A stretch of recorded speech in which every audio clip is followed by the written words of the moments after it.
As the housing market continues to balance itself out after a whirlwind ride, we at The Mortgage Note are covering national trends and the innovative ways companies are attracting both potential buyers and sellers in the first half of 2023. My name is Kimberley Haas, and I will be the host of this podcast. We want to share what we are seeing in the hopes that you will participate in future episodes, offering your perspectives and insights. You can feel free to email me anytime at info@themortgagenote.org.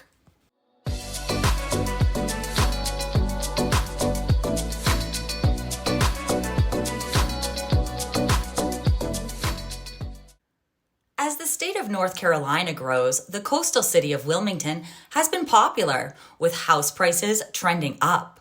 Troy Williamson, Senior Loan Officer at Cornerstone Home Lending, said he is seeing firsthand the results of homebuyers flocking to the Sun Belt, looking for a better quality of life. So tell me, what are you seeing in North Carolina? I mean, you've been there your entire life, growing up on the Outer Banks, and then now where you are in Wilmington. I know there's probably been a lot of changes that you've noticed since you started in the industry in 2005. What are some of the highlights? I mean, we live, in a coastal area, being that we have, University of North Carolina, Wilmington. We have a great, technical community college here in Cape Fear Community College. We have the historic downtown. We've got so many beaches nearby. We're in close proximity to Myrtle Beach, Raleigh, Charlotte. I think because of all the things that Wilmington has to offer, it is a highly sought after area. And so the number one thing that we've seen here is just continued growth, especially over the course of the last couple of years. Because let's face it, when a lot of people started going to remote work, if you live in Kansas, but you really love the beach, what's going to keep you in Kansas? Why would you not move to Wilmington? So there's been a massive, there's always been an influx of people moving to this area, but especially over the course of the last 2 to 3 years, it's been a massive influx of people. And I think that would go for the majority of the southeastern United States. Florida. My in-laws have a house in Florida, and we spend a lot of time there. Florida's booming. South Carolina, Georgia, Tennessee. There's just a lot of areas in the southeastern United States that have been the recipient of so many people that have moved here from other parts of the country, as a result of a change in mindset because of COVID. Just wanting to be in an area where there's more space, where there's more outdoor activity, not being in more, metropolitan areas, cities crammed on top of each other. I just think that people's mentalities have shifted a little bit as a result of, a pandemic that occurred over the course of the last couple of years. How has that affected prices?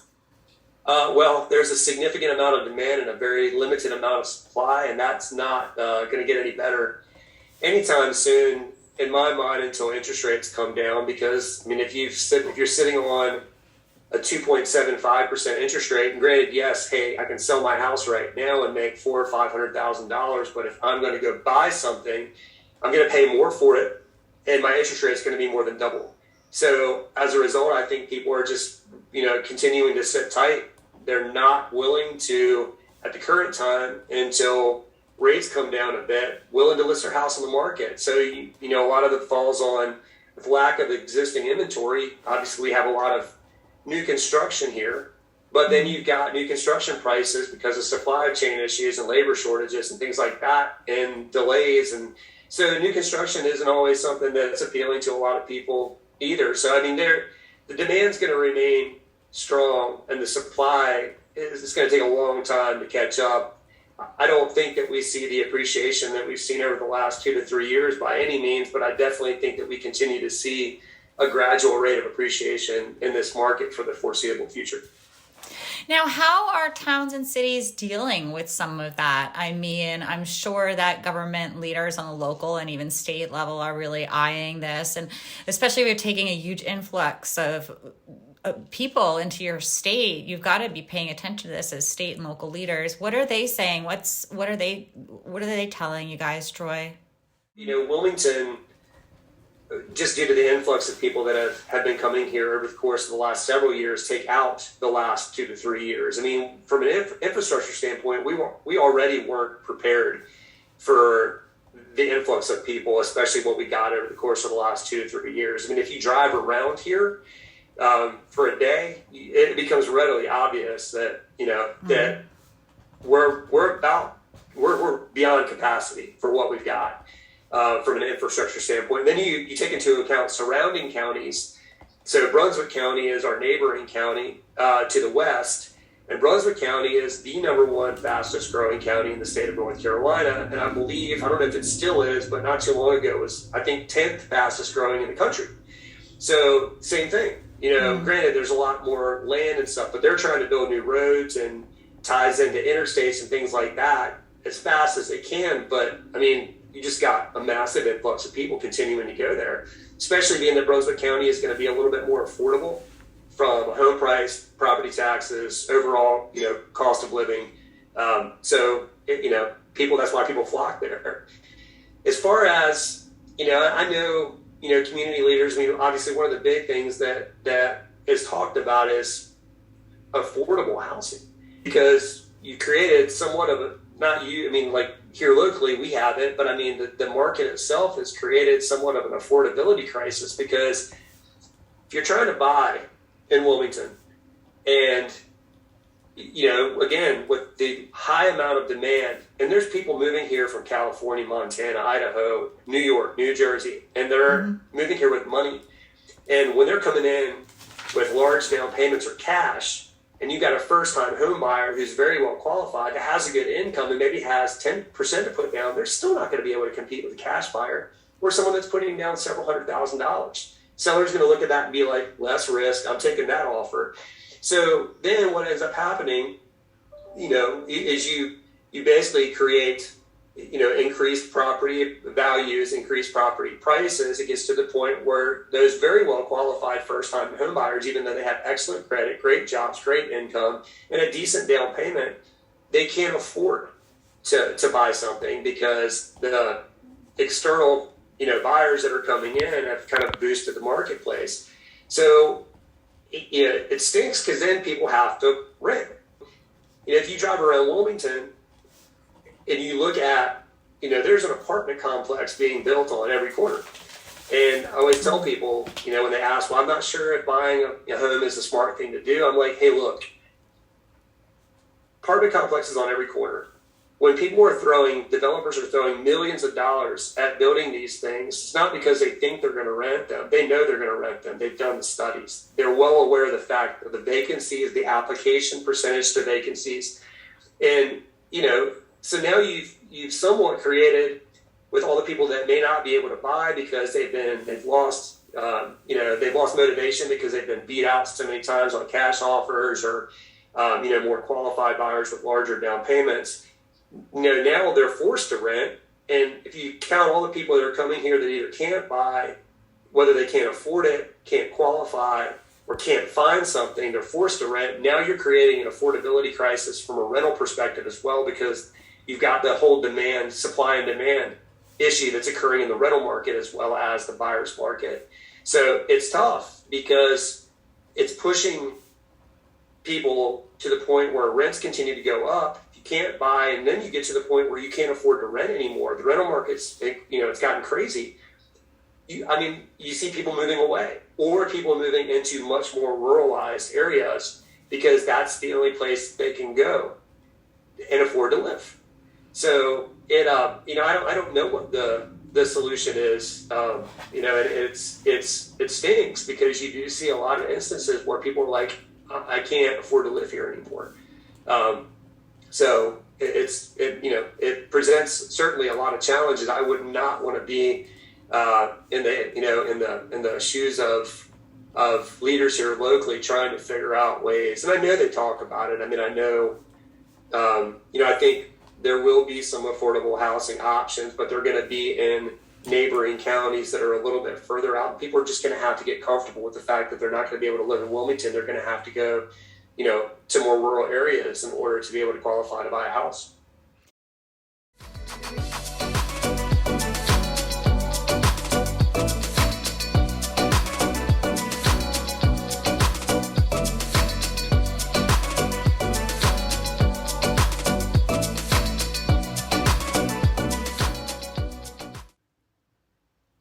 Getting people onto the path of home ownership isn't easy in a market where inventory is low and interest rates are high. Assistance programs can incentivize potential buyers. It is estimated that programs supporting ownership of multifamily properties make up almost 30% of homebuyer assistance offerings. Sean Moss, Executive Vice President of Product and Operations at Down Payment Resource, says even first-time homebuyers can qualify to become both an owner and a landlord at the same time.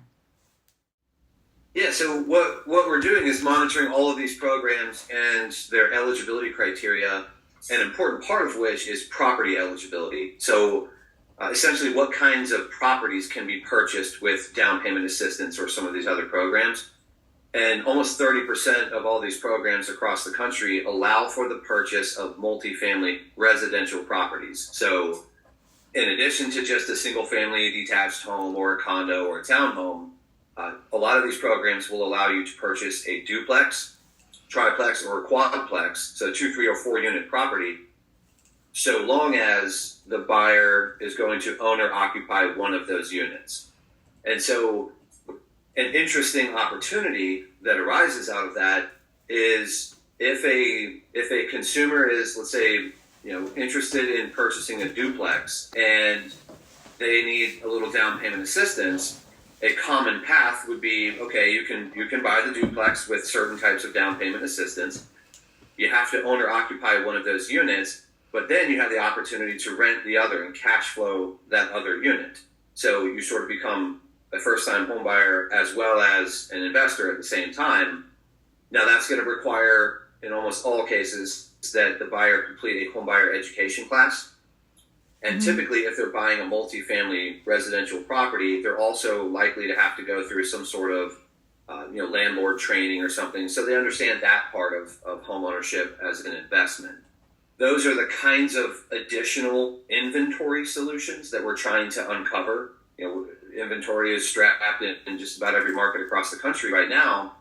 So one thing that we're commonly discussing when we address lenders, when we address multiple listing services, real estate professionals, and ultimately, again, consumers, is where are the, let's say, alternative inventory solutions? Where are some maybe underappreciated or under-recognized inventory opportunities for consumers to explore?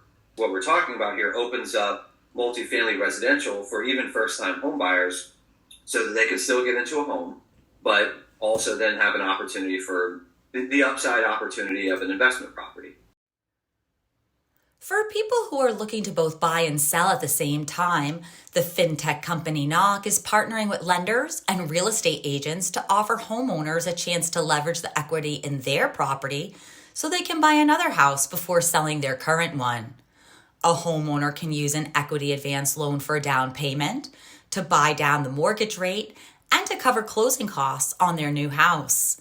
They can also use that equity to cover renovations and to pay up to 6 months of mortgage payments on their current property. Co-founder Sean Black says a majority of people who are buying homes also have a home to sell. So Knock is, we're most known for the Knock Home Swap. So we allow and empower people to buy their new home before they sell their old one. So fun fact, there's 6 million, give or take, homes sold every year, although this year there may be a little less. But 2/3 on average of people who are buying homes have one to sell and often need the money they have out of the one they're in to buy the next one. We make that all go away. I sort of liken it to we're your rich uncle. We give you all the money you need to go buy your new house, and then only then list your old home, knowing exactly how much it's worth and having borrowed the money that you need from it and getting the help you need to put it on the market with your agent and sell it for top dollar. So convenience, certainty, and cost savings is what we provide. How does that work? I mean, how do you do the paperwork to have that happen? Yeah, so we're a bit unique. So we have evolved over the years, but we are a licensed lender, which means that we can give you your new mortgage, and the big difference, like any other lender would for a competitive rate, 30-year fixed, for example, right now is about 6%, a little under market. But we can give you that mortgage and close on it and let you move in before any other lender, because we use data science and technology to figure out how much your old house is worth and lend you the money that you have in it, the equity that you have in it, so that you can make the down payment on the new home. Once you're out, you can fix up the old home. You can use our contractors or yours or your agents. We pay them as the work is done, so you don't have to go out of pocket. And actually, we make the mortgage payments on the old home for you for as long as the house is on the market, interest-free. And that allows us to close immediately, because Freddie and Fannie don't look at the old home as a part of your debt-to-income ratio. And they know that we're there. We provide a backup offer on the old home in the event that it doesn't sell in the open market after 6 months. So we give you a combination of your new mortgage now. That's typically for 30% of the new home. And then we give you the difference in the money in your existing home, so that you're able to move immediately, put your house on the market, get it fixed up without you being in it and having to leave for contractors or showings, and then also sort of paying the old mortgage until it's sold. As sellers become savvier about return on investment opportunities before putting their house on the market, the California-based business Revive is expanding. Leaders there say sellers can leave between 15 and 20% of potential profits on the table when selling as is. On average, they earn $186,000 more than the cost of their renovations. We talked to Revive's CEO, who says pre-sale renovation is the single most powerful tool a real estate agent can have in their toolbox to be competitive in the current market. My name is Michael Aladawi, and I'm the CEO of Revive. Revive was, founded in January 2020. Prior to being at Revive, for probably the prior, let's say, 12 years, I was I was a builder and I was a flipper. And I think real estate is probably the most relevant thing in all of our lives, right? The homes we own, real estate, our homes is probably the single biggest way for us to build wealth and pass wealth down to, future generations. So real estate and people's assets are really important, and the truth of the matter is people leave a lot of money on the table when they sell their homes because, they're not up to what today's buyers want. And the work that's needed to get them to what today's buyers want is oftentimes, significant. One of the things that, I was looking at a map just 2 days ago that HUD put out it was a heat map of the aging inventory, like the homes in America.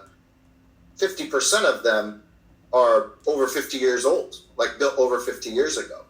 And so there's a lot of homes that are, now coming to market that just have a lot of deferred maintenance or just are not up to today's buyers' turnkey standards. We're not going to come in there and say, hey, we'll do whatever. We're going to say, look, your neighbor sold for $100,000 more than what we think your house was worth. So there's $100,000 on the table. How could we capture that? We probably don't want to spend more than 50. So one of the things that Revive does is consult and guide homeowners to having, first of all, a good plan.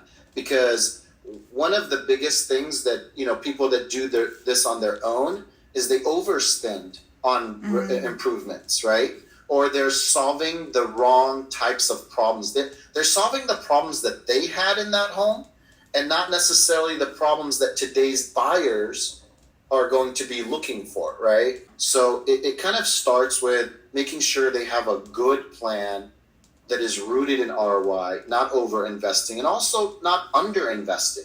Because I think those are the two things that people make a mistake with. Like they spend too little and they actually don't change the perception of the value of the home, and it's like wasted money. Or they spend too much trying to solve problems that aren't really problems that need to be solved.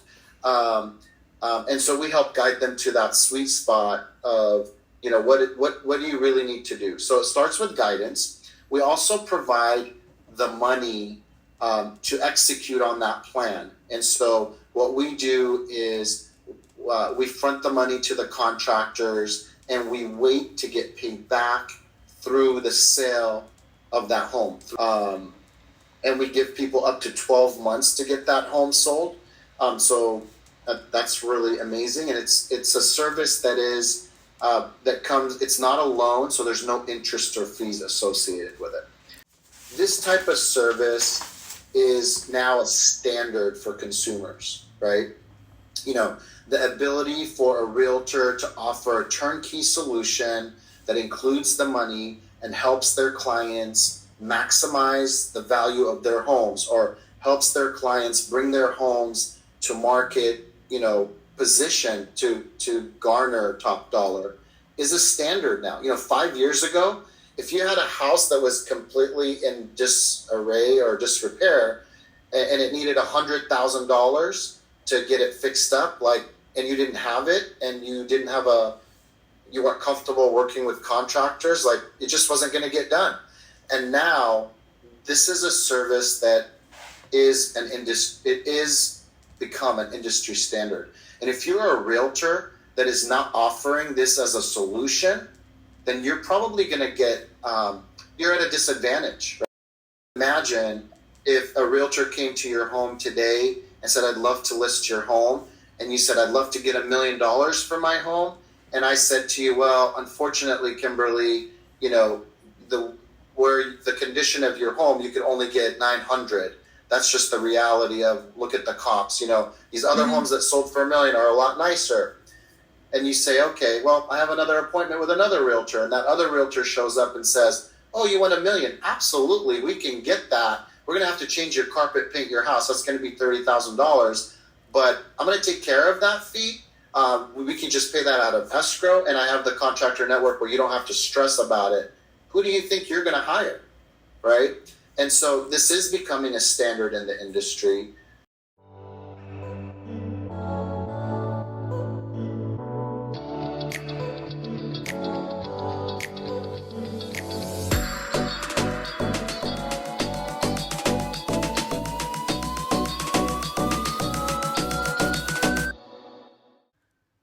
We look forward to seeing what the spring season brings us.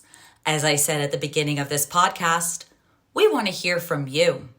Please feel free to email me at info@themortgagenote.org.